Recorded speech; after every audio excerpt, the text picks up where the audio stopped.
தொண்டை நாட்டு தேவார தலங்கள்ல இப்போ நம்ம 18வது தலத்துக்கு வந்துட்டோம். இது திருக்கண்டலம் இல்லன்னா திருக்கல்லில். கல்லின்னு ஒரு செடி இருக்கு பார்த்தீங்களா? அதனால பூஜிக்கப்பட்ட இறைவன் அப்படிங்கிறதுனால இவருக்கு கல்லிநாதர் அப்படின்னு பேர் இருக்கு. இன்னொன்னு சிவானந்தேஸ்வரர்ன்னு சொல்லுவாங்க. இறைவி பேரு ஆனந்தவல்லி. இந்த கோவிலுடைய விமான கருவறை வந்து பார்த்தீங்கன்னா, யானையோட பின்பக்கம் மாரியும் தூங்கானை அமைப்பிலும் இருக்கும். கிட்டத்தட்ட ராஜகோபுரம் மாரியே இருக்கும். இந்த கோவில்ல வந்து அகத்தியருக்கு திருமண கோலத்தில இறைவன் காட்சியளித்ததும் முருகப்பெருமான் மற்றும் உமையம்மையோட சோமாஸ்கந்தராக இருந்ததாகவும் சொல்லப்படுது.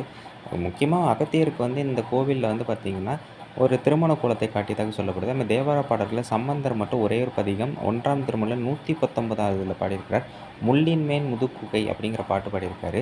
சென்னையிலேருந்து பெரியபாளையம் பேருந்து சாலையிலேருந்து கன்னிகை பேருங்கிற ஊர், அது கன்னிப்புத்தூர் அடைந்து அதுலேருந்து 2 கிலோமீட்டர் போனா இந்த ஊர் வரும்.